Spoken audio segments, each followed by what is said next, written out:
I didn't see him.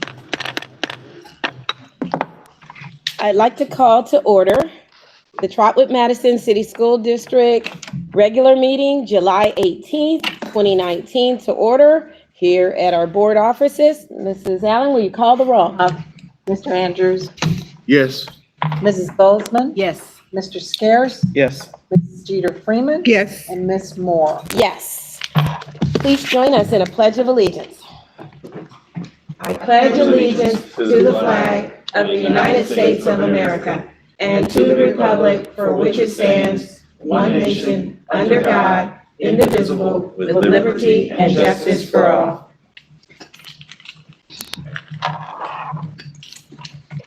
I now need a motion to adopt the agenda as presented. I'll move. I'll second. Okay, it's been moved and I have a second. Are there any questions, additions, addendums to the agenda? Yes, Madam Board President, I would like to add on an early learning center proposal from Principal Nate Warner. This in regards to kindergarten delayed start dates and a preschool delayed start date. At your table, you have the proposal there. I would like to discuss it later. I have Mr. Warner here as well. Okay.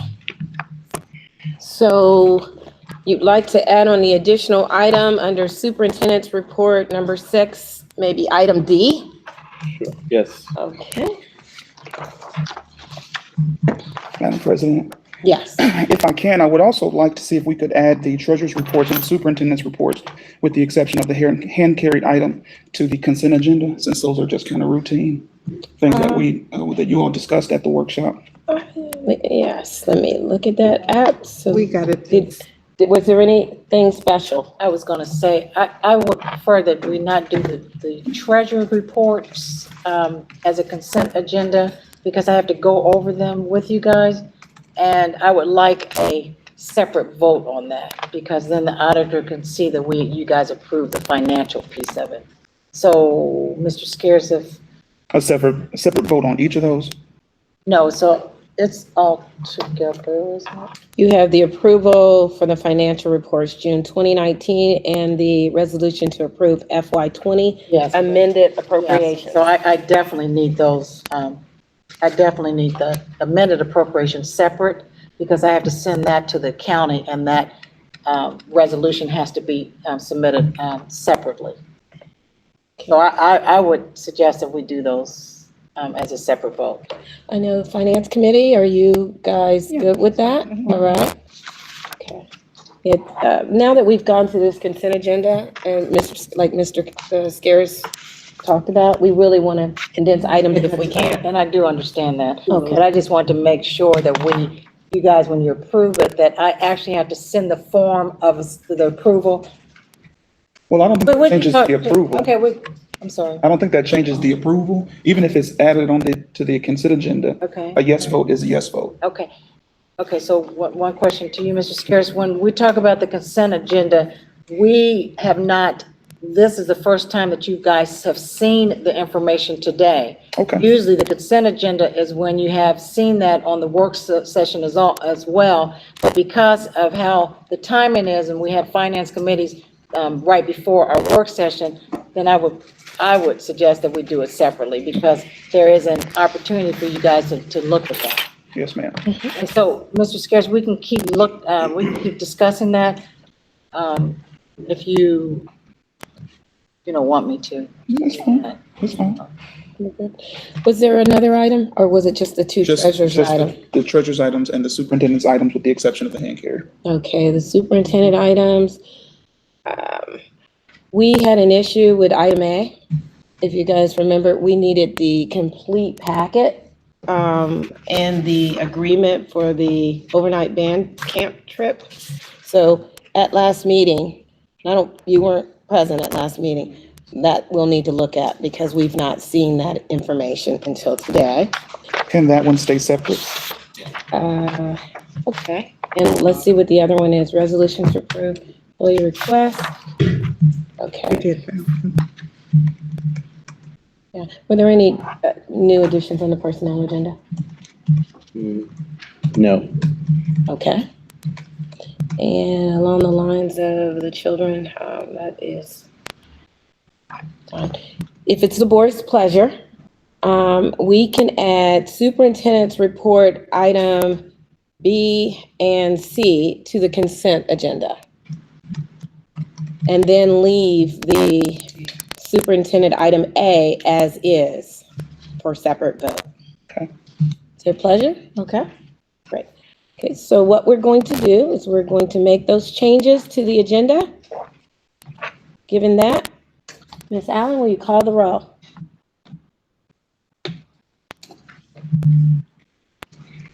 Mrs. Jeter Freeman, Yes, abstain on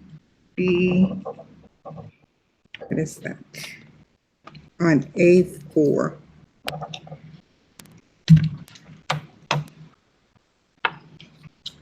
Mrs. Bozeman, Yes.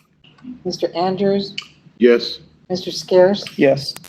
and Ms. Moore. Yes, the agenda has been adopted. Okay, next up, we have the community comments. Are there any, Mrs. Allen? I do not have any. All right, then we're gonna move right into our presentations. Presentations, we have a limit of about 10 minutes. We'll have some Q&A, and we have several special guests here tonight, so I'm really excited about what we're gonna hear tonight, boards. So first up is Sinclair Community College, the mentoring program, Brother to Brother, and this is all tentative. Good evening. Yes. Good evening. My name is Chris Welch. Can you hear me? Yes. Yes. Okay. My name is Chris Welch.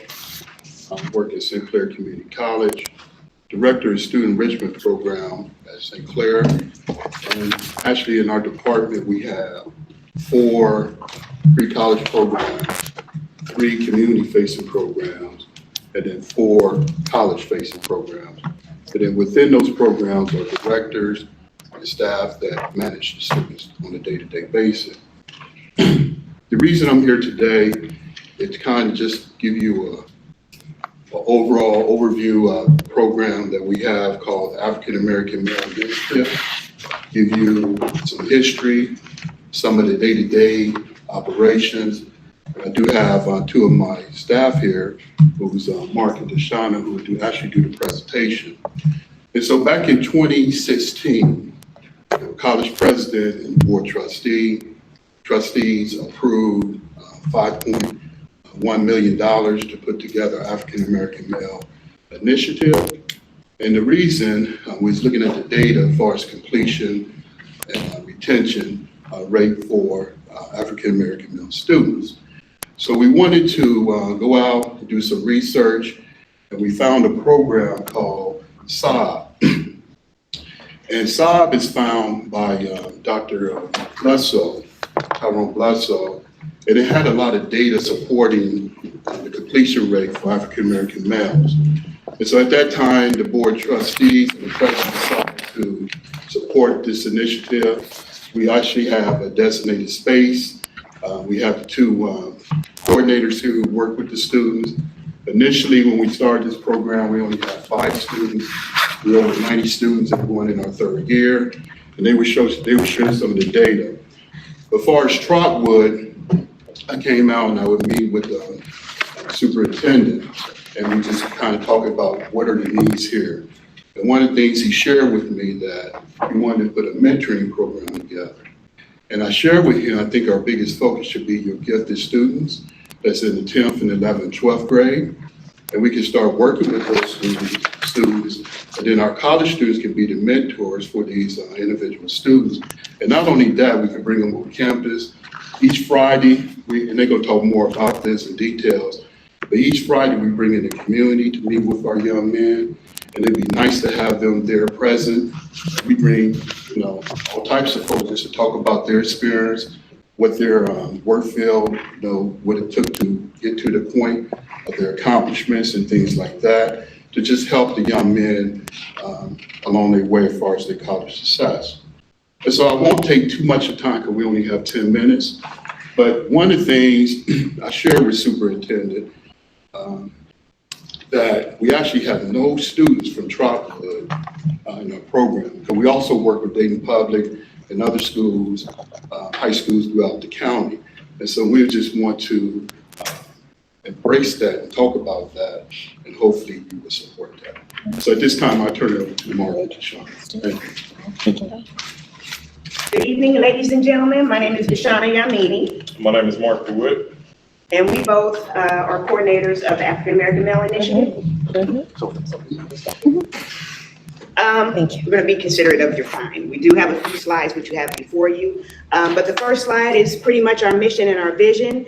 Our program is a completion initiative to help young men find their passion, walk in their purpose, and reach their potential, and that's through a community of caring, connection, care, and compassion.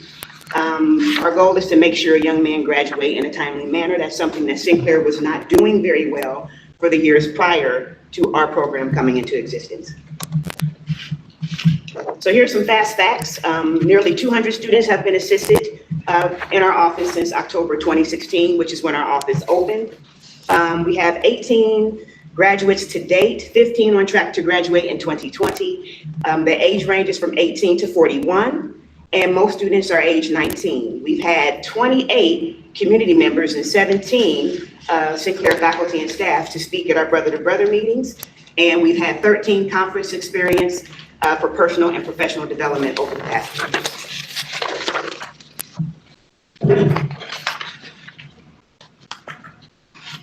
So here's how we do what we do. We have a special orientation experience for our students, so we can make new student orientation mandatory for our students. And that will include getting to know everything about the initiative and everything about Sinclair. The biggest part of what we do is financial aid and making sure that students understand federal aid, how to do their FAFSA. We'll sit down and complete the FAFSA with them. We encourage parents to attend if they can, but we make that a huge priority. That's about 80% of what we do. It's making sure students have the aid, because we know a lot of students can't come to college if they don't have the aid to do so. Our designated campus location is in room 8027. It's in the Physical Activity Center. Mark and I serve as personal coaches to our students, which we case manage them. So we make sure that we know where they are from start to finish. We have tutoring inside of our office during fall and spring semesters. So there'll be math and reading tutors as well as science tutors. And we try to provide cultural awareness through encouraging our students to take the African American Studies short-term certificate, which gives them background about who they are. You know, you have to know what we've been through as a people in order to move forward. And then Chris mentioned our Brother to Brother chapter. Brother to Brother is part of SOB, the Student African American Brotherhood. So those meetings happen every Friday during fall and spring semester, where we're able to bring people in of influence of all different backgrounds to share their experiences in higher ed or whatever their background may be. And I think it's key to point out that the designated campus location was huge for creating the culture that we created for students, African American males at Sinclair. When we looked at those numbers, and Chris talked about completion being the issue, what we found is a lot of students who weren't being retained were students in good standing. Just life was taking them otherwise, and so they were deciding not to be retained. And so the designated campus location allows us to create a culture where they're celebrated and not tolerated. The other thing to really point out in terms of the purpose of what we're talking about to Trotwood for is the Brother to Brother chapter, and the fact that we bring in men from this community to come in and talk to these guys. So what it does is to have a professional that looks like you in some job or role that you aspire to. It shortens that distance between where I am as a student, unsure what's next, and where this professional is who's important to me.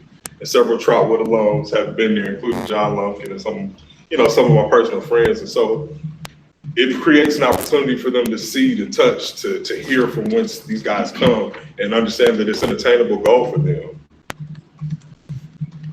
So this is a chart that was shared with us recently.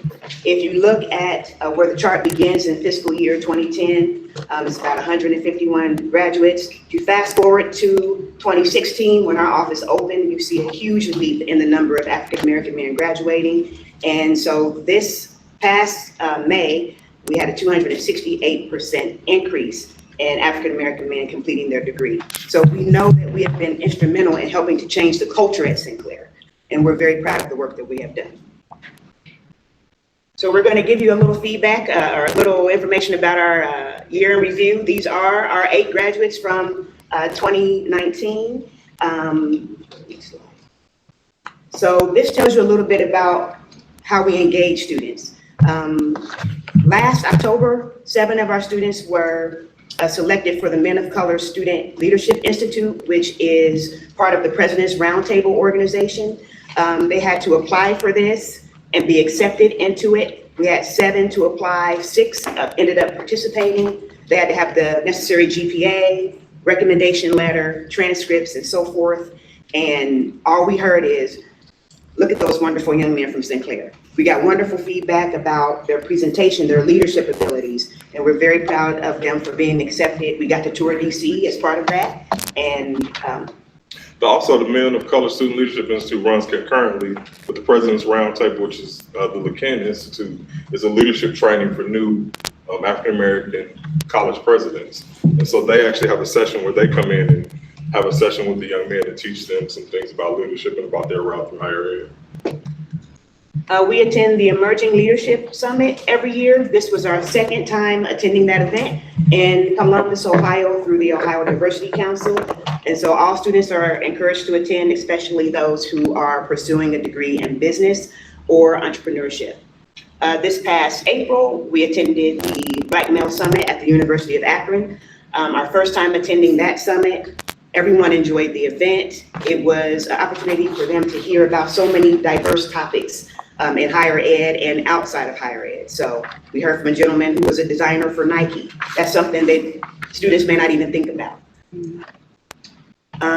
This particular photo is taken from our family night event. We really celebrate our graduates. This was our 2nd annual event, and it gives our Sinclair community the opportunity to see how we're impacting our students. This particular evening is one of those events that shows what the data does not. The students get to tell their own personal stories. They're also encouraged to nominate someone, a peer, a family member, or a faculty or staff member, but it can't be Mark, myself, or Mr. Welch, who has been instrumental to their success. We encourage our students to travel abroad. There's a number of different opportunities for students to travel abroad at Sinclair. The picture on the left represents 2 of our faculty members who have chaired a Ubuntu South Africa trip for many years. And 2 of our students are in that picture, but 2 young ladies who frequent our office as well are also in that photo and got to travel for free. The picture on the right is our student president who was able to study abroad in Scotland, near the birthplace of Sinclair's founder, David A. Sinclair, and he also traveled abroad for free. And this is the Student Enrichment Programs team with Chris Welch as our director. He mentioned that there are pre-college programs that includes Educational Talent Search, Upward Bound, and Young Scholars, Community Outreach, Fast Forward Center, Montgomery County Mentoring Collaborative, and Reach Across Dayton. And then the college completion side, our department, AAMI, Student Support Services, and Taylor Scholars. And that concludes our presentation. If you have any questions, we'd be happy to answer them at this time. I have a question. Yes. At the beginning of the presentation, Mr. Welch had mentioned that you're looking, I guess, primarily at students who are designated as gifted. Is there any particular reason or philosophy behind that that you might be targeting them more than? Speaking to the mic. Well, I know during our meeting with the superintendent, it was believed that the students in Trotwood, the gifted students in Trotwood, will be a better fit for us to be mentored by our students. That's a rhyme and reason would be access to the students without disrupting their schedule, because you have many students in Trotwood taking College Credit Plus. So we thought that pool would intersect more than the other. Ironically enough, I was going to ask the same question. And it really isn't any indictment on the presentation or anything, but when I think of a mentor program, I don't particularly think of the gifted students that need to be mentored. Not that they don't, but we also have a plethora of individuals that may not be as fortunate that also need that particular type of mentorship. So. I don't think that it's like you said, it's not a selective that we're, saying that we can't work with anybody. I think it's more just about access without disruption of an already demanding schedule. Sure. But I think we'd be open to working with students that are available to come and willing to come, especially those on campus. Like I mentioned earlier, in terms of changing that culture at Sinclair, it was not, the myth was that students were flunking out. They really weren't. They were choosing not to be retained. And so it's really about creating an experience for students where they want to be successful and they want to participate. And so those that will come, we will work with. What you guys have done has really been transformational on the campus, and everyone knows it. I mean, it really has. And so I do think it would be fantastic for our students to get involved. And it's such a tightly knit group. And so I do think that our students would really benefit from that as well. They absolutely have become a family. To see how they support each other has been just a blessing to watch. So how many students do you have in the program? Are the students you identified in here, are they just from Dayton Public, or how many students would we be identifying, or would you be able to serve from Trotwood?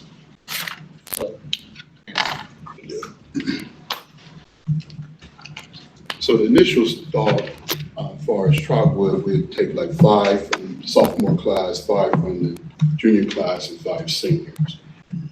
Start with that small group, and then we can always expand.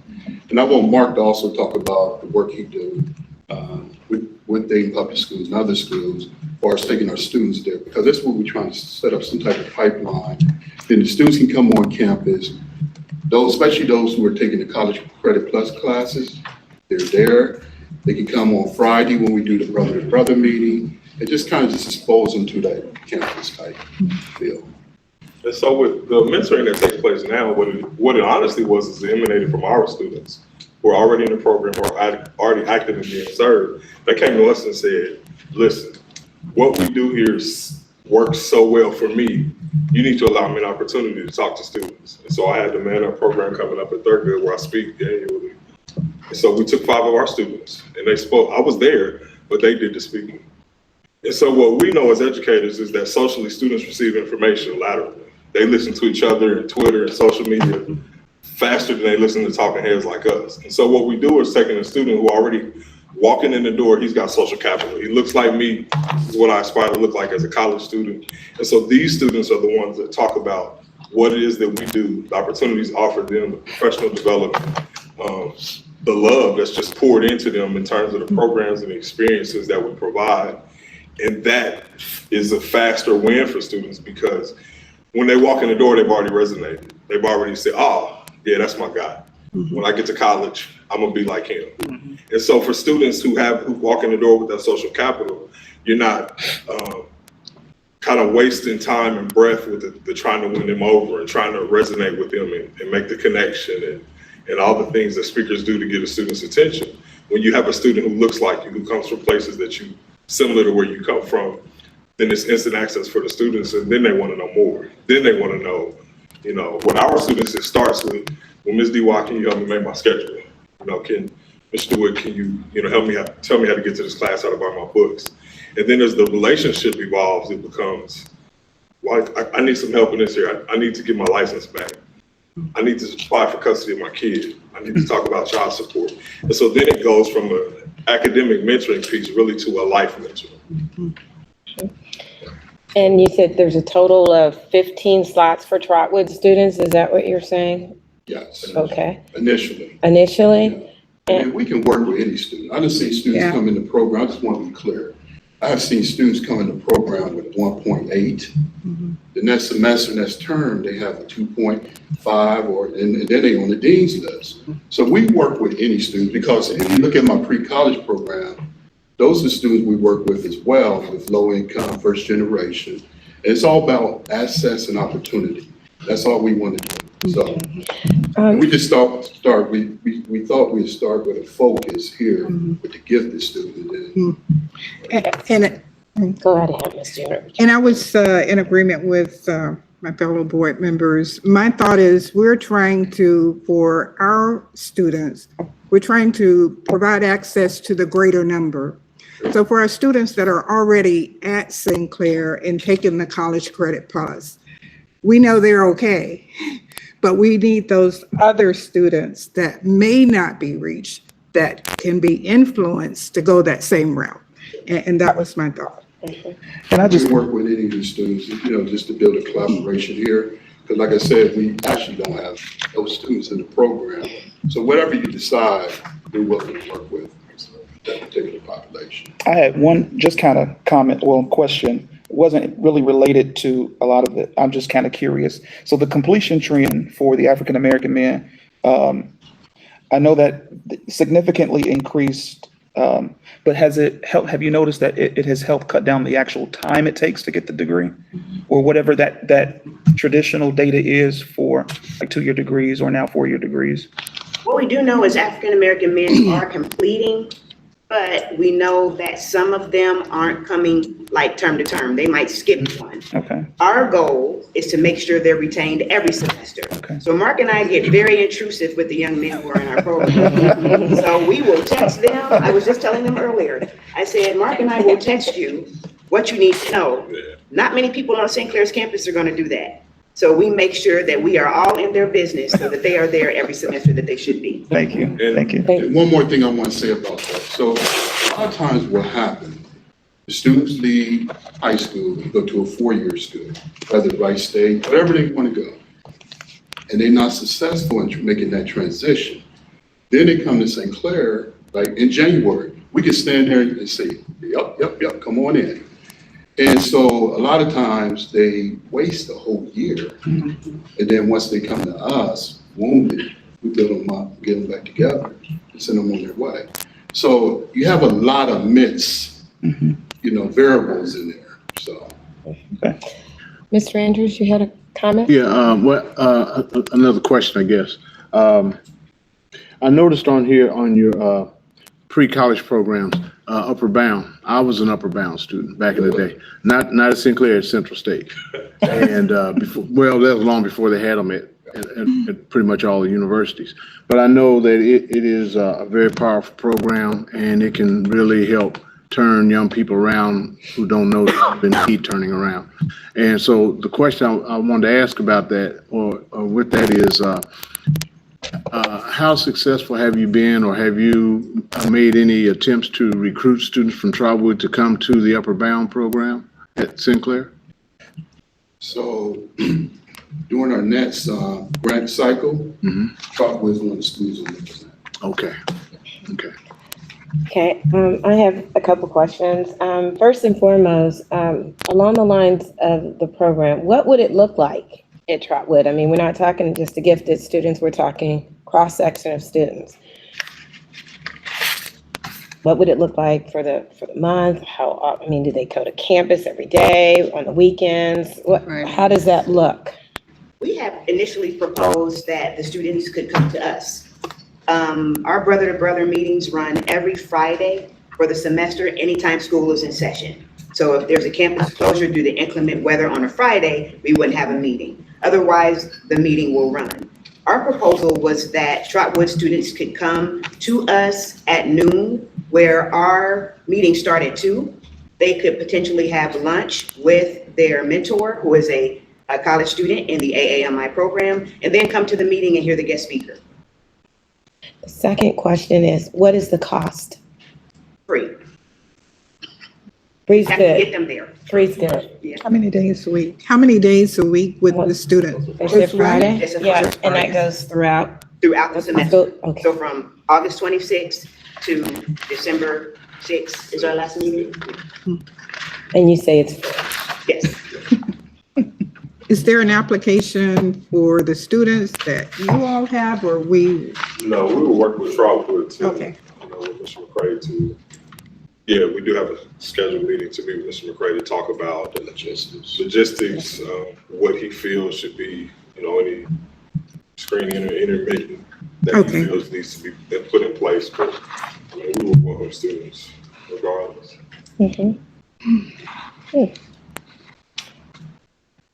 any other? The goal was to have Trotwood have a chapter of Brother to Brother, but there's an expense with that.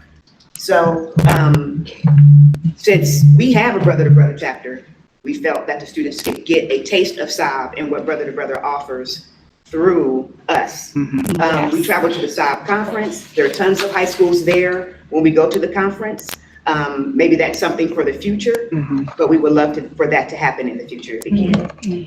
It's a wonderful experience. Right, and I think a big advantage for students to be in the room for our meeting would be that, I mean, Deshaun and I may make a few announcements, but then the students take over the meeting. And so they'll see a student-conducted meeting, students introduce speakers, conduct, the things that we do in that meeting. And so I just think it would be empowering to see them, see other students like themselves, doing those leadership roles, so. Well, I have to say, first and foremost, great presentation. And additionally, the fact that you have a chapter, so you are going to allow our students to be a part of that chapter, and we don't have to start from the ground up, brand new. That's pretty amazing. I know from personal experience, you talk about the other programs as we grow from the Brother to Brother program, the SOB program. I know that is a national program, and that program is stellar at best. I mean, it has taken students to heights that they couldn't even imagine. And I have that personal experience with SOB. I know, again, here at Trotwood, it's really truly about giving our students access and giving them opportunities. And it sounds like the program can offer that. We'll definitely be in touch with superintendent and we'll see what we can do. Any other comments from the board? If I would have had something like this at UC in 2002, I probably wouldn't have flunked out. I'm just gonna be honest. And it wouldn't have taken me 5 years. Okay. Yeah. So thank you very, very much. We really appreciate you. We're looking forward to some collaboration and a partnership with Sinclair, the Brother to Brother program as well. So again, thank you. You're welcome. Thank you. Thank you. Thank you. Okay. Somebody texted me, I've been all right. Yeah.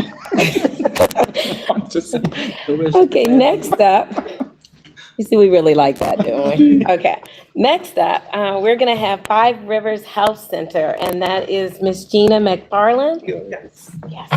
Good evening. Good evening. Thank you for inviting me. Just want to provide some background information about Five Rivers Health Centers. We started by taking 3 departments that were a part of Miami-Dade and Good Samaritan Hospital and breaking away from them to create Five Rivers back in 2001. We're 8 years old, and from that, we've grown from 12,000 patients to 27,000 patients, 45,000 visits to 90,000 visits. And so in that short period of time, we've also had 3 sites. Now we're up to 9 sites in both Montgomery and Greene counties. And so our philosophy has really been to include patients in all aspects of their care and to be a one-stop shop for patients. And so that's our intent in trying to create this new school-based health center. So at our other sites, we include medical, dental, behavioral health, acupuncture, yoga, fresh fruit, substance abuse. And the goal, again, is for a lot of our patients, transportation is an issue, so we try to do as many services as possible. And again, that's our goal for the school-based health center. And so we're grateful that the school district has agreed to partner with us in putting together the school-based health center. And so some school-based health centers only have medical. And so the model that we're using is called the Cadillac model, in that we will have medical, behavioral health, dental, as well as vision. And so the intent is that medical and behavioral health will be up and running sometime in 2019. Dental and vision will be sometime up and running about 2020. But again, within the school year. So the total cost of the project is $949,000. None of that we are asking the school board for. We are raising it ourselves. And so I'm pleased to announce that so far, we've raised enough money for the medical and behavioral health components of it. And so we're fine on that end. We're steadily raising funds for the dental and the vision.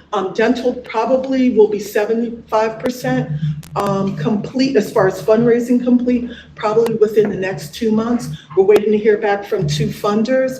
Vision, we have not started at all with the fundraising efforts there. One of the things we would like to partner with the school district is that there's a new bill that just came through. I want to say probably it was signed maybe today or yesterday by the governor, House Bill 166. Included in it is an opportunity for us to apply for what's called school wellness dollars. All school districts are eligible for that. And so we would like to at least apply for that. And that could help us towards vision or dental whenever that application comes out. At this point, we don't know when that application will be available. So from a construction standpoint, right now we're working on the construction documents. We're about 80% complete there. We have mechanical, electrical, and plumbing drawings, about 90% complete. By the end of next week, by the 31st, or 2 weeks, we'll be finished with both of those. We'll be working with bidding out for our contractor, as well as also sending for permits. And so the only concern that we knew through all of this with the tornadoes that came through is that our permits are going to be delayed. And so we're trying to work through what can we do in the meantime. And so once the permits go through, we're looking somewhere at a 4 to 6 construction of 4 to 6 weeks of construction. And it's actually not too, down this way. Okay, thank you. So we're hoping somewhere between September and October, we'll be up and going. Again, it all depends on when the permits are approved. We're a federal project, so we have to work through a project officer. And so we're trying to come up with an alternative plan. And so until our project officer says we can do an alternative plan, I really can't tell you if we can do that until the construction is complete. But we're trying to come up with something in the meantime. But right now, I don't have permission at this point, but I'm working with my project officer to get permission to do something else. But right now, I don't have permission, but I'm actively working on that. From an operations standpoint, we've created a school-based health center council. We've met twice. We're working through the flow of how will the students get to this particular school-based health center? What's the process of getting them back in time so they have a school bus, making it, open it up early enough so if parents wanted to bring their students to the school-based health center, they would have the ability to do that. We're also working on what we're calling a lifetime consent form, in that if a parent, as long as a parent and the child remains in the school district, they only have to sign this consent once. And so, again, with lots of forms, we're sending them home to parents every year. And so if they sign it once, as long as they remain in the school district, they won't have to sign it again. We are we've hired one provider, we're training them someplace else, and then eventually they'll be a part of the school-based health center. We are interviewing other staff members to make sure that there's a good fit. We're working with Wright State University's Child and Adolescent Psychiatry Department so that they could provide psychiatry services for us. The initial visit will probably have to be a face-to-face visit with the parent and the child with a psychiatrist, but all subsequent visits could be from a telemedicine standpoint. So again, in the past, we've had to take students out of the school district and take them to a psychiatrist. And the goal is, after that first visit, to keep them here. We will telepsychiatry in and provide all of the care we need from that perspective. So I tried to stay within your time. I know, you were like really good, all right? Any questions that you may have? I have a question. Can you talk more about the mental health service? So the model that we're using as a part of the school-based health center is similar to what we do within our health center. So I'm going to let Mr. Gregory talk about any other questions you have about behavioral health, but from what our model will be is, and this is what we do at our health centers, is that what we found is that if we can help patients who have mild to moderate issues, they don't become severe. And so for a lot of our providers on that first visit, they will walk in with the behavioral health counselor together and talk to the patient. Once the provider is finished with whatever information they've gathered, behavioral health person will ask other questions to try to make sure that student is on track, they have all their questions answered. And so for us, what it's been able to do is to really be able to reduce issues. So we'll do a depression screening at that particular time. We do what's called an audit screening, where we may do substance abuse questioning. But the goal is to look at the mild to moderate. If the patient has bigger issues than a mild to moderate, that's the opportunity to refer out. And so that's primarily what we'll do in that particular case. So at Trotwood, you're looking at mild to moderate Just within the school-based health center. within the school-based health center. Correct, correct. Again, if the child if they're beyond moderate, we will either refer out or work with the mental health team. And I think that will be a part of the Trotwood school system too as well. Again, if the child needs psychiatric issues, we will work with our psychiatrist. Again, a face-to-face visit with the psychiatrist, and then from that point forward, it would be a telepsychiatry visit. On the medical, I'm sorry, did you have any? In the medical side of it, would you happen to see students that might be pregnant? Yes. And what would be the family planning for situations like that? So part of on the consent form, one of the questions that we will ask parents to check off with regards to consent are things like pregnancy. Can we talk to the child about pregnancy, sexually transmitted diseases, or birth control? So the parent has the option. But legally, as long as the child is pregnant, they actually are kind of in an emancipated role where they can receive services. So our family medicine person who will be here will probably not be the best person from a pregnancy standpoint. We would probably refer that child out to one of our midwives or to our OBGYN providers, but that will be an option if that does occur. Okay. The goal is not to treat the pregnancy here, only because the goal is family medicine, pediatrics, and looking at it from the standpoint of dental, vision, and the mild to moderate behavioral health. So if this particular individual might be pregnant and she comes to the center as a student, you would refer her out to someplace else? We would test her first to confirm the pregnancy, and then we would refer her out. Okay. We could refer out to the parent's preference, or we can refer them out to one of our sites. So we have a location at Family Health Center, right across from the old Good Sam, as well as a Center for Women's Health too as well. We provide over 1,500 women with prenatal care at both of those locations. We're one of the largest sites within this area. Okay, but you promote them carrying babies to full term? Absolutely. Okay. Thank you. And these services are at no cost to our students. Correct.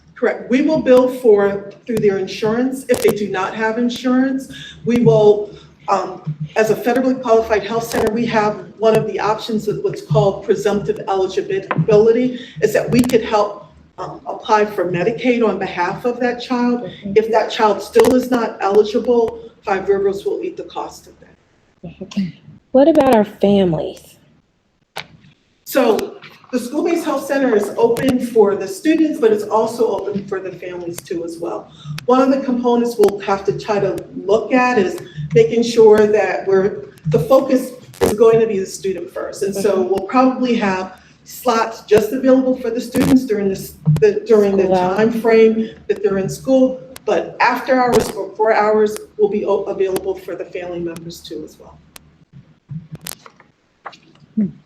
Is that right off, or is it gonna be like a time lapse between when you can provide care for the families outside of the children, or is that? It's gonna be based upon what the schedule looks like. So we're gonna be working with the team here within the school district to figure it out, because again, depending upon when that child has to get on the school bus, You know, we Okay. want to make sure they're on the bus, but after that time frame, we would be open for the community as well as for families. No, I don't mean in specific, I don't mean specifically the time of day. I mean, when you guys open for business, like families can start coming day one. Absolutely. Okay, okay. Absolutely. So Ms. McFarland, what are the hours here at Trotwood?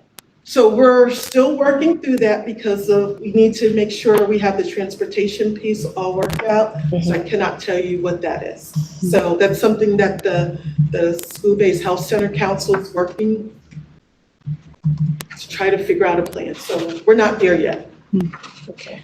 Are you in other school districts? So this will be our first school district, and then Dayton Public Schools will be our second school district. But we've been working with your team here for a while, and so we're committed to you being the first one within Montgomery County. We thought we'd be first because we saw different, all right? I'm just telling you. No, well, they had a press release. And Yes, they did. And didn't tell us that they were going to announce it at that particular point. We thought they were announcing a school closure, and we found out that we were one of the reasons why they had the. You were the reason. Yes, yes. Well, we So won't we're do kind of that. sandwiched between good and bad news. So. Okay. But we're okay with that. But no, we're committed to making you the first school-based health center in Montgomery County. Yeah, and we will have a press release. We will make sure that you are there as a community partner. Yes. And that we get the information out to our students, families, and our community as a whole. Absolutely. Any other questions? Thank you so much. We really appreciate the update. Thank you. All right. Next up, we have safety and security. School Resource Officer, Trotwood Police Department, Chief Eric Wilson. Good evening. Good evening, Madam President, board members, Superintendent Overson, Ms. Allen, staff members, citizens. Thank you for allowing me some time to come up here and talk to you this evening about our School Resource Officer program. What brought this conversation on? At the end of last school year, I brought in our current School Resource Officer, Officer Bowerman, and I asked him for a recap of the previous year, some of the pros and cons that he saw, some things we could work on to make the School Resource Officer program better and more efficient. And the number one thing out of his mouth was, I can't do this all by myself. We need a second School Resource Officer up here. Reason being is we have 5 different buildings in our district. And with him being the one school resource officer, with the bulk of his time being split between the high school and the middle school, he felt like the elementary schools and the early learning center were being underserved. There's tons of programs that he's wanted to implement, like anti-bullying, sexting, gun safety for elementary kids, what they should do if they saw it. And he's like, Chief, I wasn't able to get that to them because I spent so much time at the other buildings that anytime I would try to schedule something over in the elementary school or the early learning center, I'd get pulled away to do other things.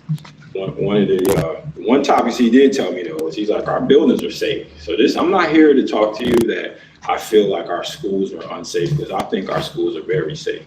That's not what I'm here. Normally I know chiefs come up here and they want to get everybody all riled up saying, oh, you need more police, our buildings aren't safe, we need more police. No, that's not why I'm here. I am here because after talking with our school resource officer, he was telling me that we need another officer up here because we want to bring more programs to the kids, because there's a lot of these events that take place that you guys don't necessarily know about because they come to us, to the police department after hours, on sexting and those type of incidents. And so date rapes and those things. And so with him telling me that, I said, well, you know what, I want to speak with the superintendent and ask him if I could come and address the board to look at the possibility of bringing on a school resource officer. Is there any questions? Do we have a recap report on the programs that were provided by the resource officer last year, and also the number of, I don't know if you track number of incidents or something, so we have a gauge as I to. can tell you how many calls for services Right. we had from January 1st to today. Okay. And we had 151 throughout the whole city for the 5 school buildings. Of that, 106 went to the high school. Now, a call for service, that doesn't necessarily mean it was a bad thing. That was just, there was a call put out to the police department to have an officer come up there, and it could be for a myriad of reasons.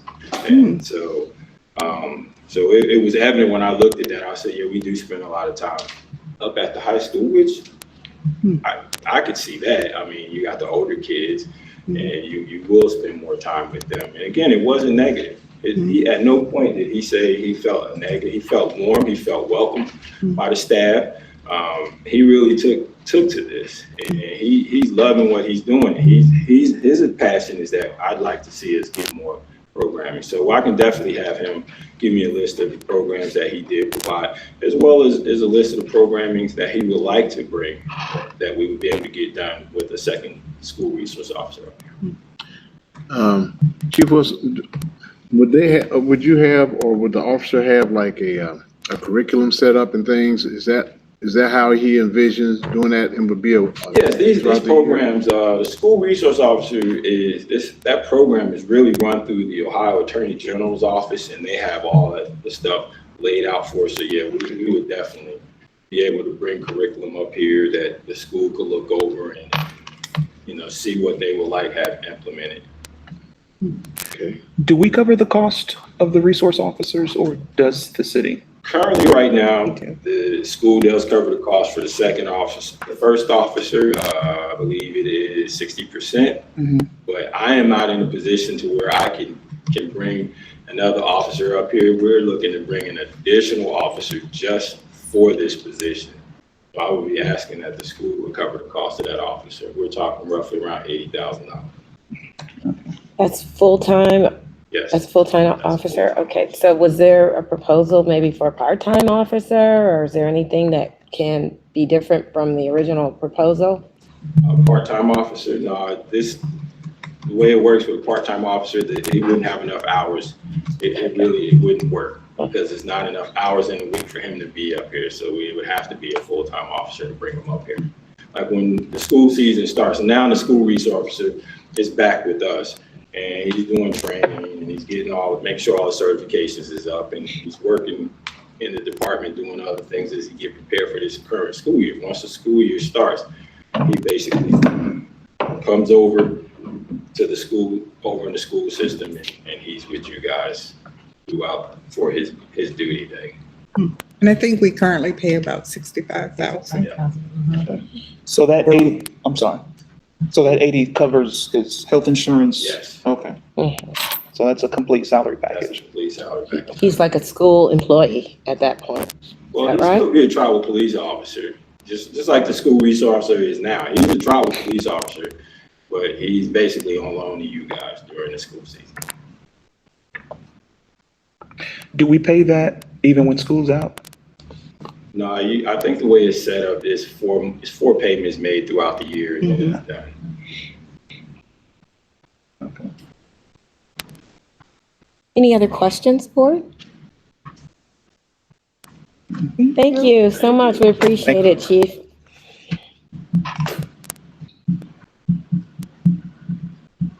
Okay, next up, we are at the consent agenda. Consent agenda item A is approval of meeting minutes from June 6, 2019, June 13th, 2019, June 20th, 2019, and June 27, 2019. Item B is ORC 5705.41, purchase order certification, then and now, FY19. Consent agenda item C, acceptance of donations as presented. And item D, Wright State University clinical affiliation. And then we added item E from the superintendent's report, which was item B, which is the resolution to approve employee requests for children to attend Trotwood-Madison City Schools for school year 2019-2020 per Board of Education Policy 5111. And item F, which was item C from the superintendent's report, resolution to approve the personnel agenda. I need a motion. So move. I'll second. I have a motion and there's a second. Are there any questions? Being none, Ms. Allen, will you call the roll? Yes, Mr. Scares? Yes. Mrs. Bozeman, Yes. Mr. Andrews, Yes. Mrs. Jeter Freeman, Yes. and Ms. Moore. Yes, the consent agenda has been adopted. So we are going to go ahead and move down to the treasurer's report. That's item 5. Yes. There are 3 items here, in the financial report. The first one is the bank reconciliation report.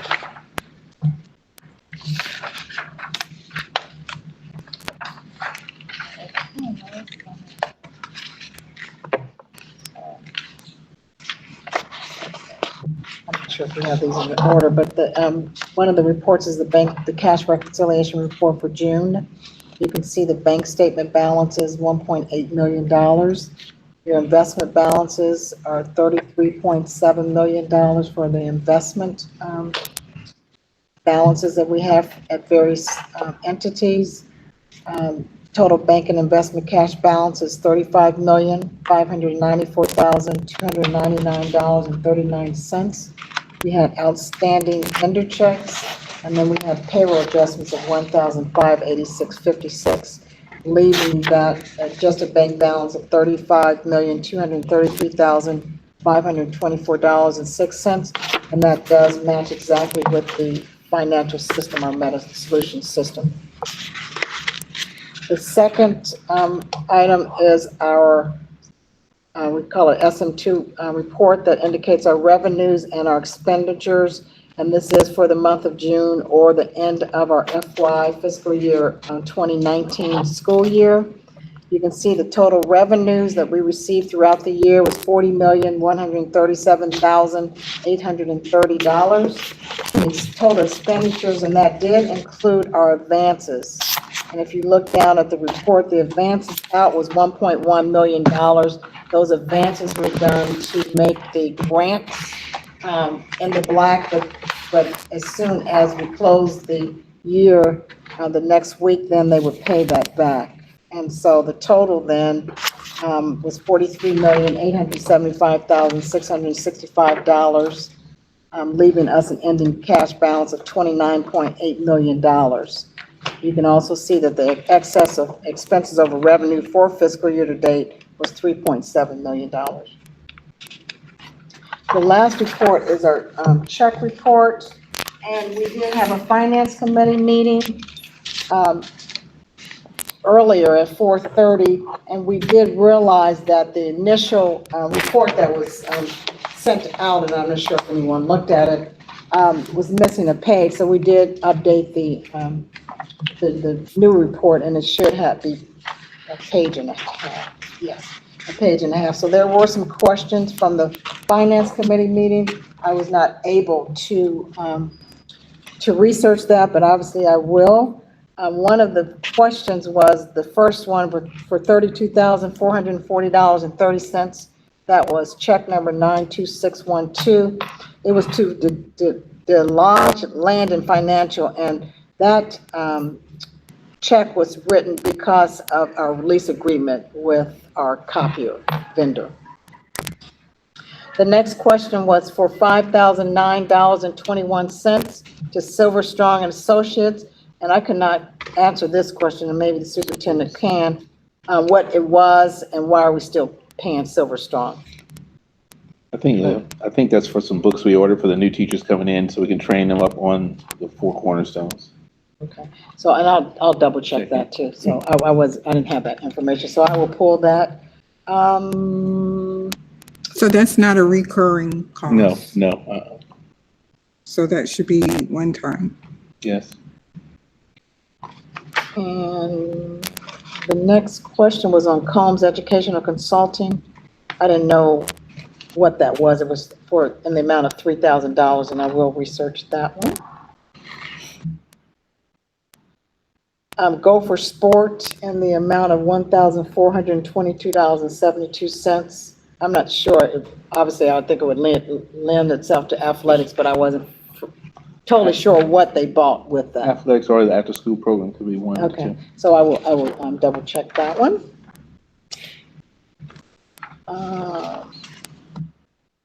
I did have an answer for this one. The check total is $2,892 to Future Ed Solutions, and we do pay for digital courses at the middle school. So I don't know specifically what those courses are, but we have paid Future Ed Solutions in the past. I was going to double check at the for $1,711.55. It has an invalid vendor, and I know we've had that before, and I'll get back with you on what that vendor was. There was a question on a check made out to Johnston's for $1,437.61. That I did pull that check, and we will have further discussions with the board about that check to Johnston's. And then the last question was a total of $1,390 to J. Taylor Education, and we wanted to, the committee wanted to just know what that was, and I couldn't answer that question either. So I will pull all of those and get with you and send an email back out to the board. And okay. So that was the 3 of those. So I just would ask for a motion for that, President Moore.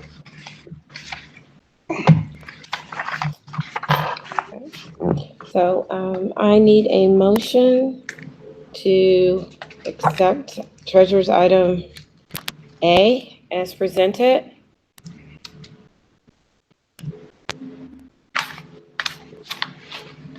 So moved. Second. We have a motion and a second. Are there any questions? Being none, Ms. Allen, will you call the roll? Yes, Mr. Scares, Yes. Mrs. Peter Freeman, Yes. Mr. Andrews, Yes. Mrs. Bozeman, Yes. and Ms. Moore. Yes, motion passes. Treasurer's item report B, resolution to approve the FY20 amended appropriations. I put this on as you all, I think most of you are aware, the budget bill from the state did pass last evening. I'm not sure how long they were there, but we were on pins and needles because we received an email from ODE to say that we could not spend any state grant monies, and we could only spend 4.5% of the federal dollars. And so that is huge when you're trying to start school year. So I am so excited that they passed this budget bill. So we'll get more information, and as I get the more information, the wraparound services money, I'll be talking about that, how much money that's going to be for Trotwood and all of the other nuances in that bill. So what I wanted to do, there were three items on the appropriation document that I needed to increase. One was for general fund, and in June, I had it at $25 million, and I thought that was just a start.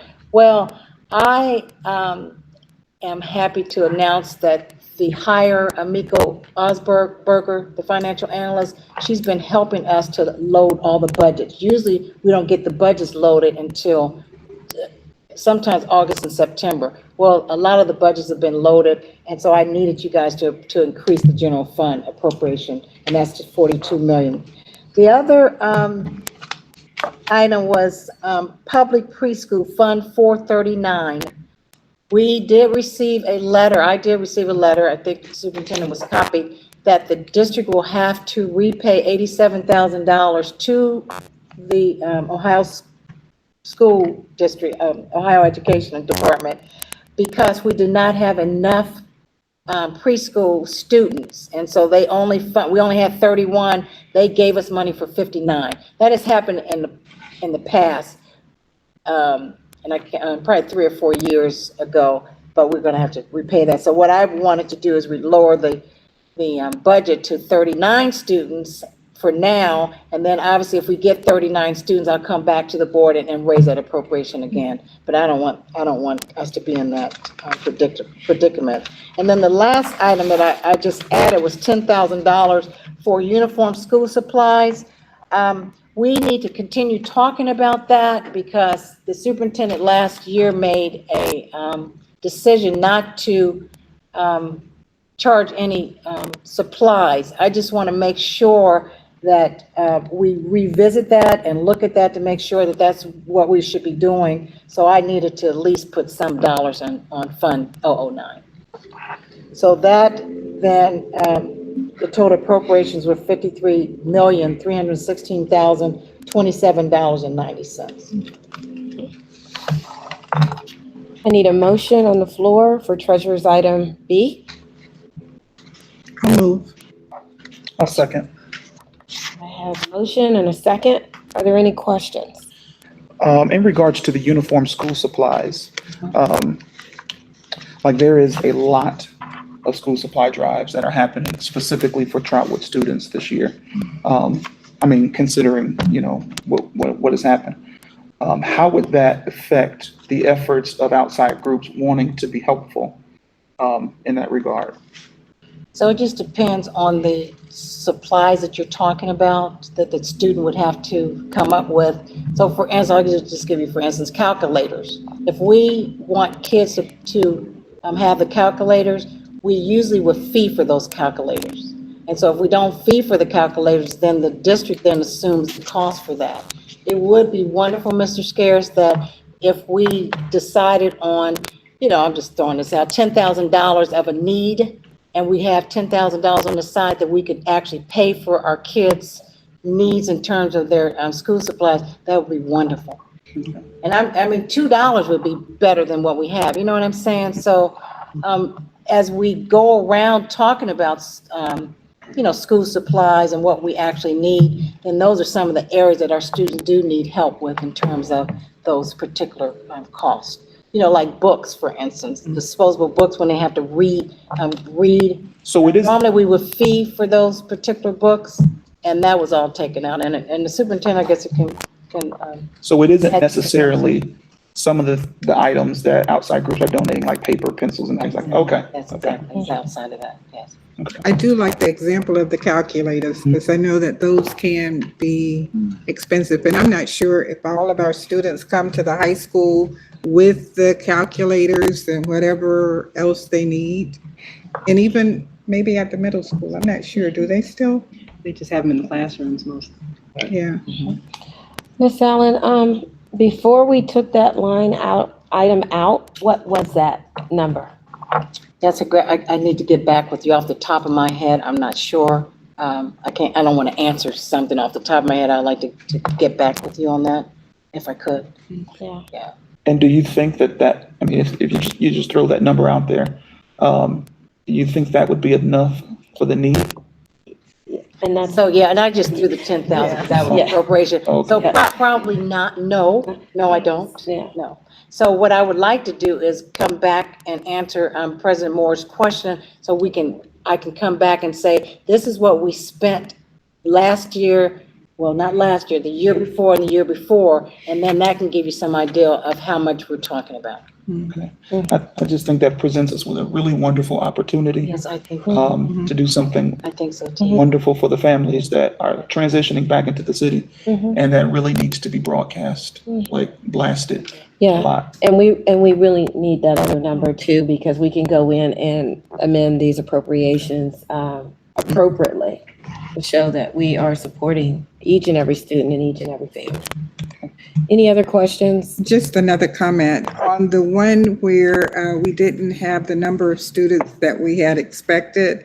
So we should be, for those grants that have those stipulations on it, we should be tracking during the year to say, okay, this grant is funding us for 89 students. We're only at 20 at this point. So that we can have a better gauge and we don't get to the end of the year and we're like, you know, we missed about 20 students. Right. So. One more. First of all, thank you for suggesting that we keep these separate. I appreciate it. I don't want to always say no, but That's all right. you know, when I thought about it off the cuff, I thought it would be better for us to. The other question I had is, so I've spoken with several individuals that have worked for the management company that managed Woodland Hills Apartments. And as of to date, they have no intention on rebuilding those apartments. I think it would really be advantageous of us to forecast what a budget might look like in a year or 2 years if those families, it's between 300 to 500 families, never came back to the district. We discussed that at our last meeting. Okay. And Ms. Allen, you're pulling those numbers, is that correct? Mr. Scares, when you called me and told me what your interaction was, I thought that was an urgent need. Absolutely. Yeah. And now that I think about it, Marnie Ferris did pull those numbers, and if I remember correctly, it was 144 students that were affected in that Woodland Hills. Yeah, so we were 144. trying to identify the number of kids. I'm sorry? We were trying to drill down. Yes. In terms of the Grade levels, yes. yes, so I, But it was 144 students total. yeah. Can you ask Marnie? Just kind of off the top of your head, a roundabout number, 144 kids, what does that do in terms of dollars? So we always kind of look at 7,000, and that's a low number, but kind of average, if you do 7,000 times the 200 million. Something. 2,400,000. Oh, Yeah. 4 million. Yeah. It's like $1.4 million. And that's on the low end. okay. That's on the. So there is a very good possibility that we could lose, just being realistic, $1.4 million from the budget. And yes, that is a possibility, but we're looking at, trying to look on both ends. So one end is we're looking at open enrollment.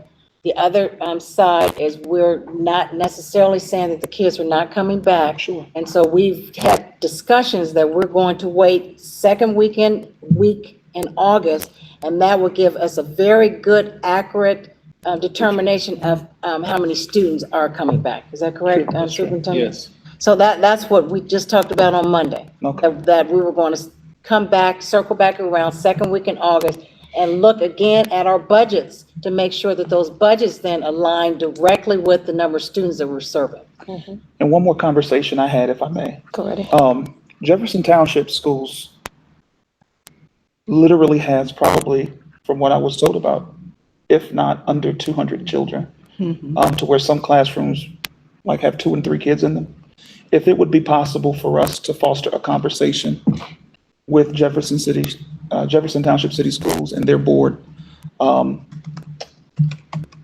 just about, what a Some options. partnership, might look like, just realistically, because they cannot fund their district. They can't.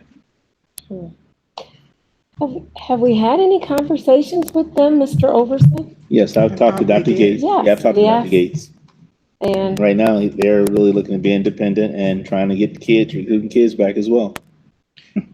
But I would agree, maybe a conversation with the board would be different than one with the superintendent. I'm very close to one of the board members on Jefferson Township City Schools, and I'll reach out to him. To see if that's something they would even entertain. entertain. Yeah. Okay. That's all I had. Ms. Allen, there is new legislation though around school funding for the next couple of years though, right?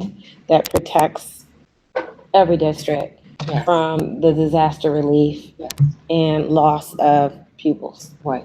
And so as from my understanding that the next 2 years in FY '20 and FY '21, that our funding levels will stay about the same, regardless of the up or down amount of students. Okay. I want to make sure that that is correct. That's what I've read, but I want to make sure that that is correct. And then obviously I'll update the board with that information. Okay. Thank you. Any other comments or questions? Being none, Ms. Allen, will you call the roll?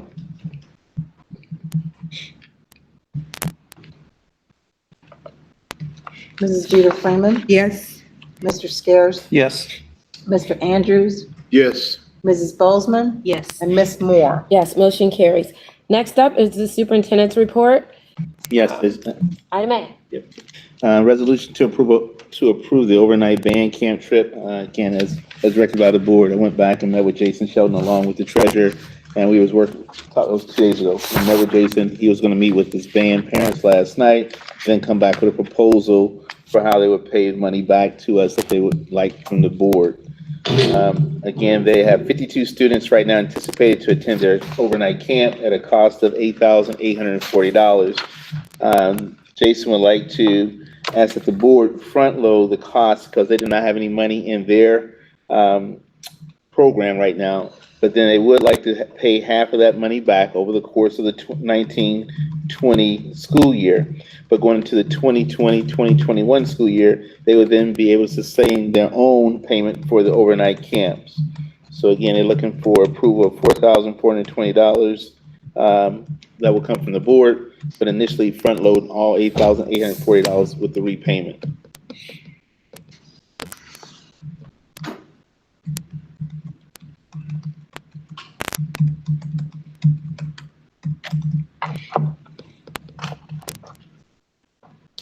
Okay, I'll put a motion out on item A. So moved. Second. Have a motion, and I have a second. Questions? What if they can't pay it back? I was just reading that. If the students don't make the amount of money required to pay back, the district, the parent organization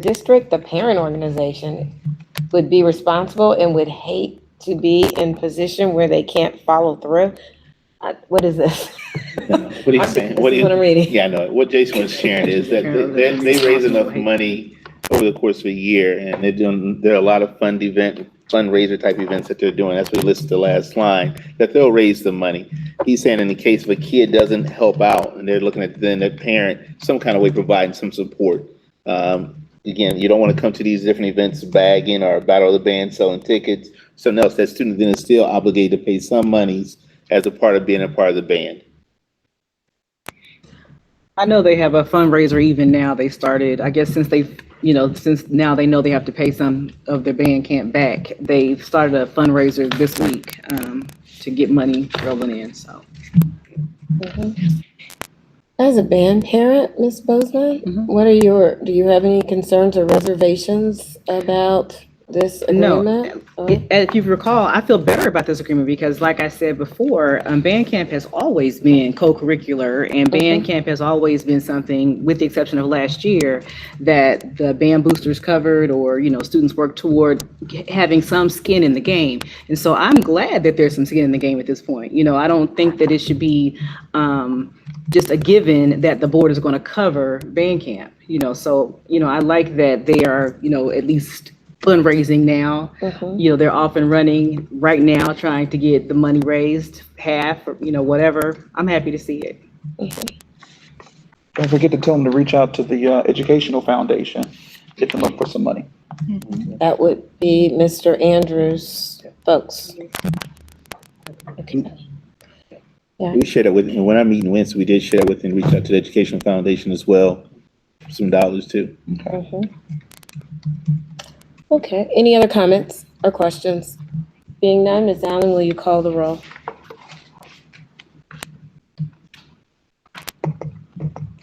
Okay, Mrs. Bozeman, Yes. Mr. Andrews, Yes. Mr. Scares, Yes. Mrs. Jeter Freeman, Yes. and Ms. Moore.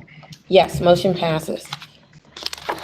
Next up, we have item B for superintendent, which is the Early Learning Center proposals. Yes. Action is requested. Can I call Mr. Warner up so he can explain the proposal? Is it that item B? Yeah, well, It's B. it would be B. We added that. Regarding delayed start. You can explain. I'm sorry. I just have a question. You said B, why wouldn't it be B? Well, because there is no B and C, we made those part of the consent agenda. So since items B and C were removed, then there is no D and this is B. Yeah. All right. Thank you. Good evening. Good evening. Before I start, I want to make sure that you make a couple of corrections on your sheet. So if you go to the kindergarten delayed start date part and the third bullet down, it says 5:30. Would you change in your copies to 5 o'clock instead? And then the next point down, would you cross out preschool? It should just start with first grade.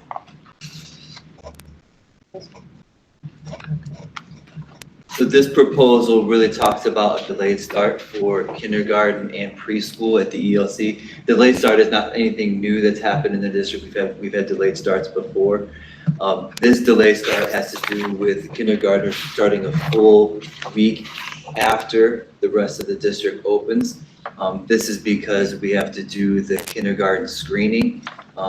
As you know, with 1st through 12th grades, we know who's coming to us. They come right in with schedules and we're ready to go.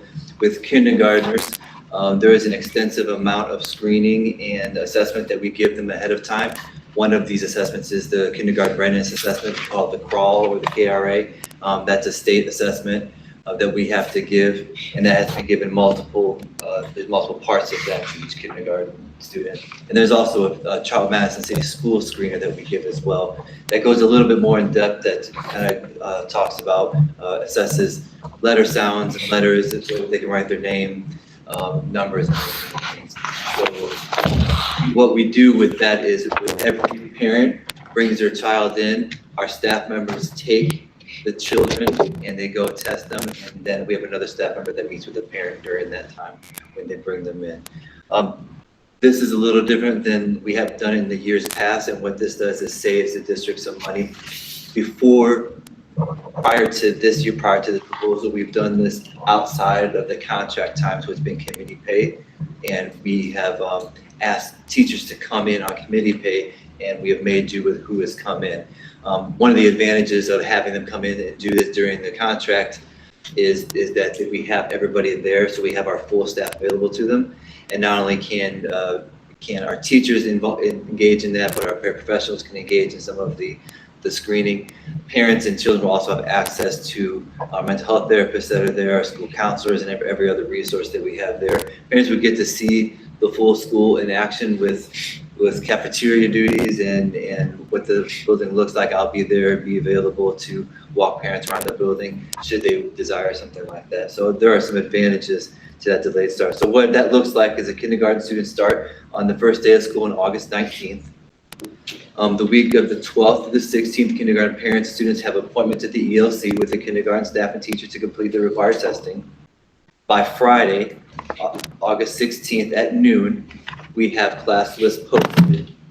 And something about the class list as well, I'm sure you're aware that we have an enrichment kindergarten class, and part of getting the right kids into that enrichment class is some of this testing. So we need to know who's coming to us. And so part of that assessment is kind of trying to determine who would best fit into that enrichment class. So by noon, the kindergarten classes will be posted, and open house will be held that night at 5 o'clock. And then students and their parents will be able to meet the teachers and go right to the room that they would be assigned to. And then preschool would also, at the delayed start time, preschool students will start their first day on Thursday, August 15th. And the reason that's not the same one as kindergarten is because they just don't need to go through the same battery of testing that the kindergartners do. Preschool testing and assessment is much more about being able to observe the child in action with his peers as they play and as they learn. And so a lot of that goes there, but there is some screening to do ahead of time. And so, and then also preschool staff will be attending a training on August 13th for the new curriculum that's coming in. We'll be doing that in partnership with Kettering Schools. So their open house will then be at 5 o'clock on August 8th. And the different open houses that we have will allow us to have parents, I'm sure you can remember what it was like to drop your little guy or little girl off at the beginning. You want to be able to match a teacher's face with the name, see where they're going to be going. This allows every child and every parent the opportunity, whether they're preschool or first grade, to meet the child's teacher, to go see their desk that's ready for them the next day, to go see the room so that you and your child can have a chance to kind of visualize and see where they're going the next day. Any questions on your behalf? We won't ask questions right now. The motion's on the floor. Thank you. All right. Okay. So I need a motion. I'll move. I'll second. We have a motion and a second. Questions? I have a question about the gifted portion of the program.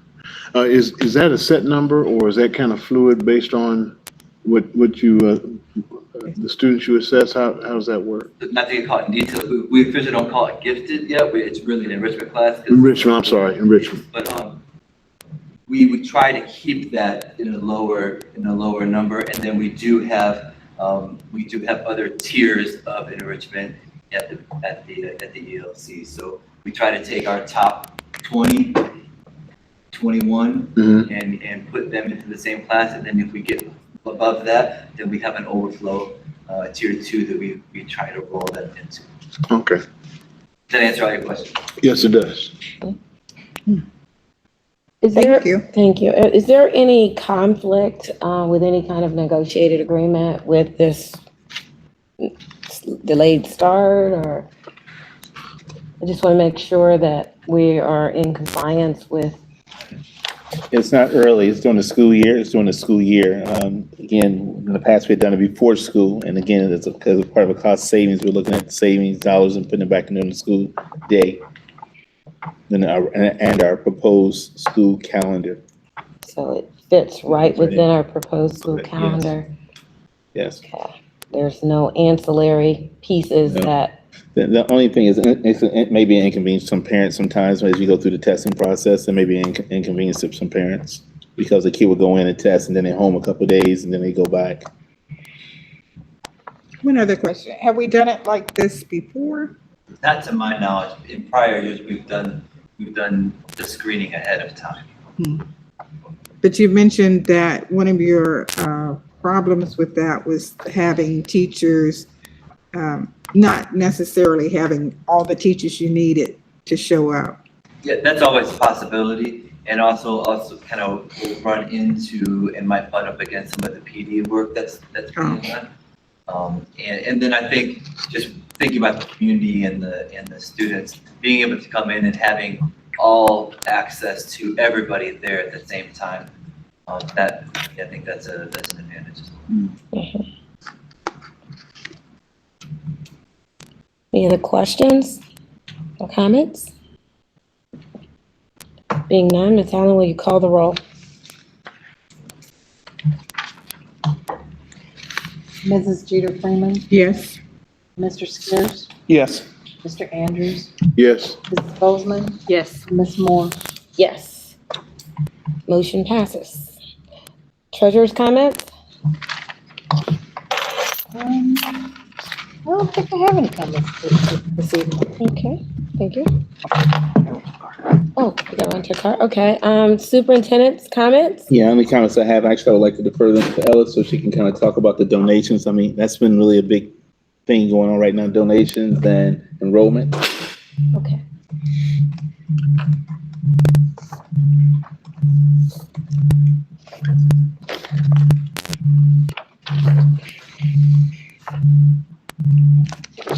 Good evening.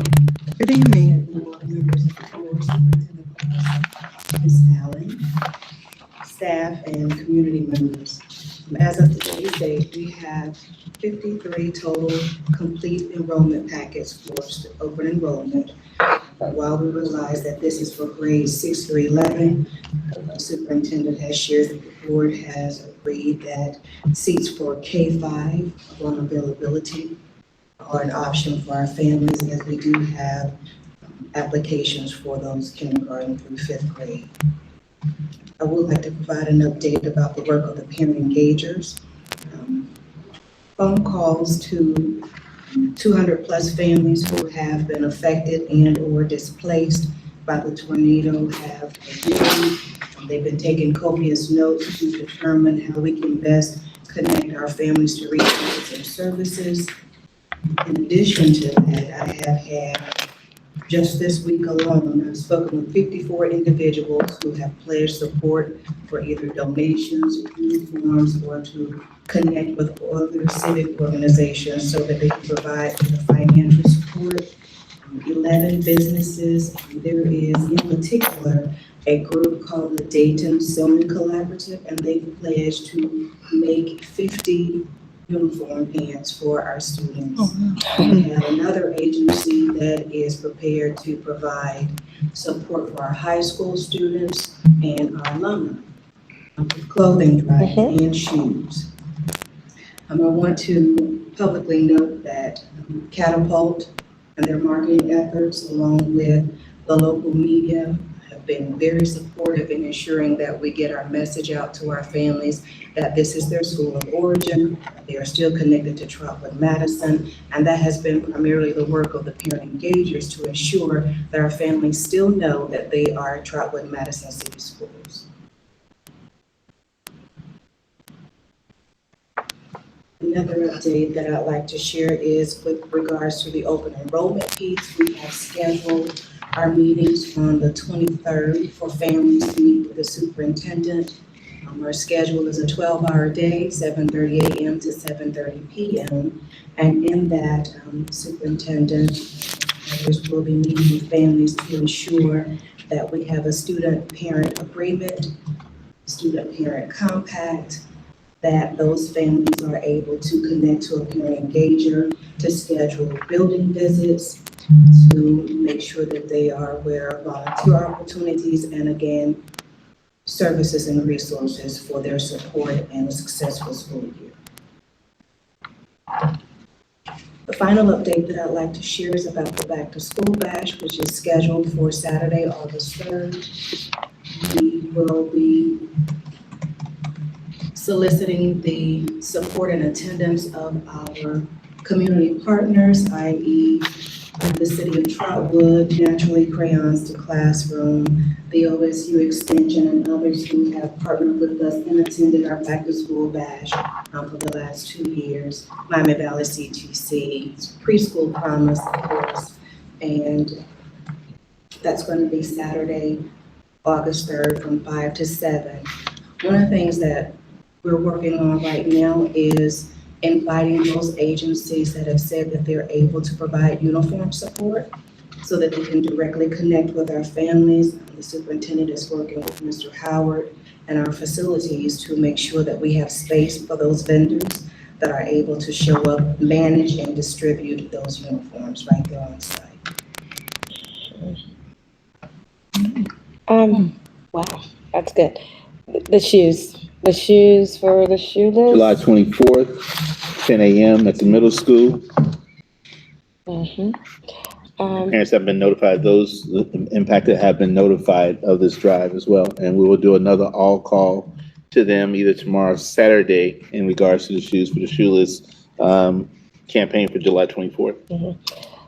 Ms. Isaacs, August the 3rd, the Back to School Bash, that's going to be a really busy day. And Mr. Overson, I reached out to you and I shared that the City of Trotwood is having an event at their community center on that exact same day. And WROU has been stuffed the truck for school supplies. Right. Do we have all of that coordinated? Actually, they're actually working with crayons for classrooms as well. Oh, WROU. All that's being worked through crayons for classrooms. Okay. So the radio station, Catapult, all those groups are out now working together. Even though they may be doing different satellite things around the community, all those things are merging in back together to one central point for distribution and everything. Okay, so on August 3rd, is that why our time is late too? 'Cause Yes. Theirs is earlier. Theirs is 10 to 2 over here at Trotwood Civic Center. And those individual vendors that are there would like to also come over and participate in our event from 5 to 7. And again, there's an open time from 2 to 5 because I think there's another event going on. I just don't know who's putting it on. There's something else going on, I think, in the middle of the day as well. The reason I asked is because I had an opportunity to stop by the WROU event on Sunday at the arena, and they were getting a lot of school supplies and donations and things along those lines for our Trotwood kids. But then I got confused, and I think there was a parent who pulled up who kind of got confused. So as far as the school supplies and the backpacks and all those things will be released at the community center or at the school bash? The backpacks and supplies for the students at Trotwood will come from crayons and classrooms, and all together, and they will be distributed to the buildings that are connected. They've already reached out to the building principals here. I have Nate here. Nate, what date? You know what day they're going to deliver the backpacks? They haven't given us a date yet, but it's prior to the beginning of school. Right, it's one day prior to the beginning of school. They're going to deliver them to the building, so all of ours will be delivered to our buildings. I was on the committee for those meetings. They should be delivering them probably the 8th or the 9th of August, which is that Thursday and Friday before Monday. I mean, before the school starts on that Monday.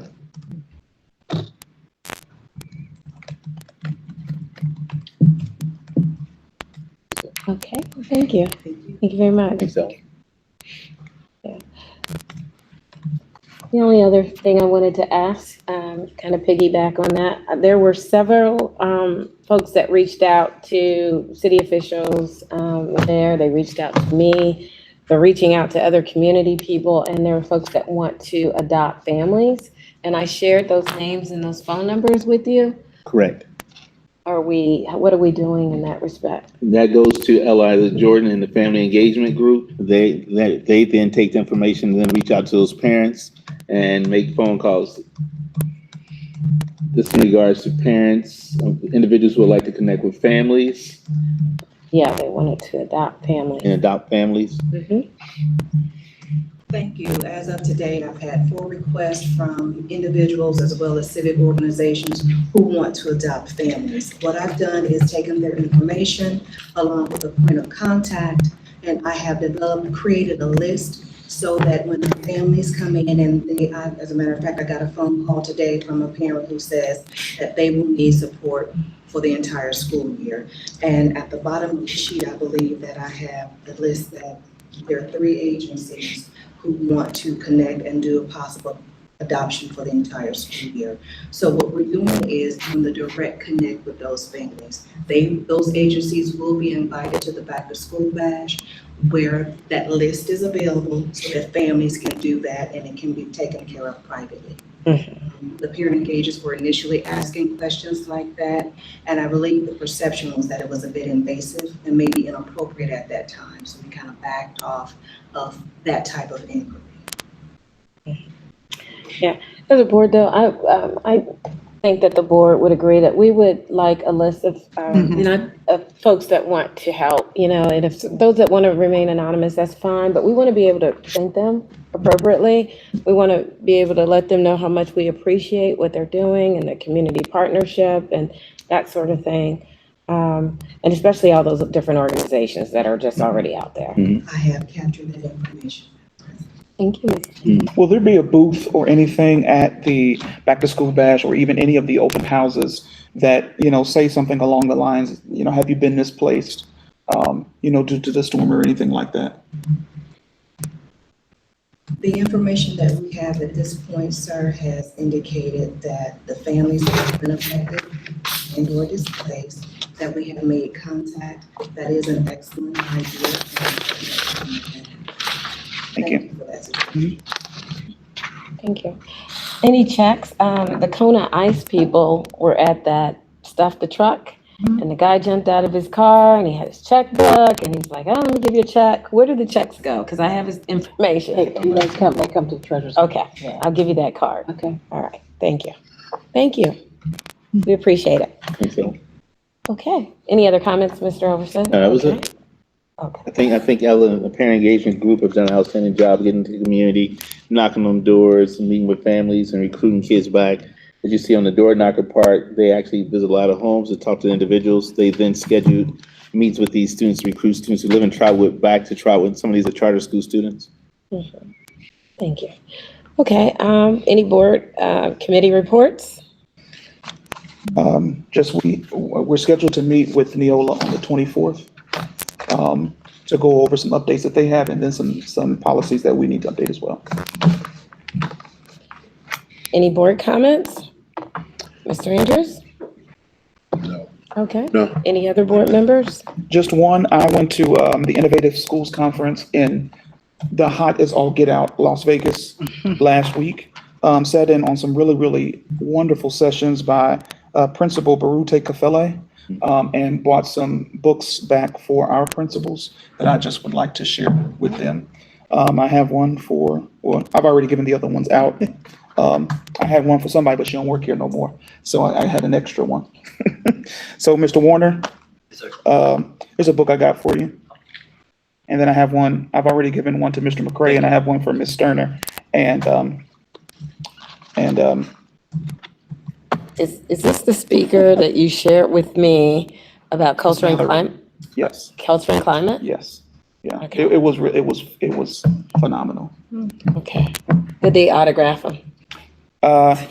Yes, with the exception of Mr. Warner's, because they ran out. So I had to tear the page that he signed it to, again, because she don't work here no more. So thank you very much, sir. Okay. Thank you, Mr. Scaris. Oh, and one more thing. Our church is going to be partnering with Salem Church of God for our annual bonfire block party, August the 10th. And again, we're going to be giving out, we're actually going to be giving out Chromebooks and supplies and uniforms as well, from 6 to 10, August the 10th, at our church, 5501 Olive Road in Trotwood. Any other board comments? Nothing. Okay. I don't have any board comments tonight, other than thank you for being here this evening, guests and staff. We really appreciate you staying throughout the meeting. We appreciate when you attend these meetings. You could be anywhere doing anything, but you're here with us. School is approaching really quick. I know there's been a lot of activity and a lot of movement in the district, and we're just excited about getting the year going and getting it started. The board has a lot of work in front of it. We have a real hard week coming up, and if we need more time, we'll take more time. Without further ado, I need a motion to move into executive session to consider the appointment, dismissal, promotion, demotion, or compensation of a public employee or official, or the investigation of charges or complaints against a public employee, official, licensee, or regulated individual per Board of Education Policy 0166 and ORC 121.22. G1 and B, to discuss details relative to security arrangements and emergency response protocols for a public body or a public office per ORC 121-22, G6 and C, to prepare for, conduct, or review negotiations or bargaining sessions with public employees concerning their compensation or other terms and conditions of their employment per ORC 121.22, G4. Is that it? Is that it? No. Can we shorten this? So moved. We have a motion I'll second. and we have a second. Any questions, board? Being none, Ms. Allen, will you call the roll? Mr. Scares, Yes. Mrs. Bosman, Yes. Mr. Andrews, Yes. Mrs. Peter Freeman, Yes. and Ms. Moore. Yes, we will now adjourn into executive session. Motion passes. It's 7:13. No action taken.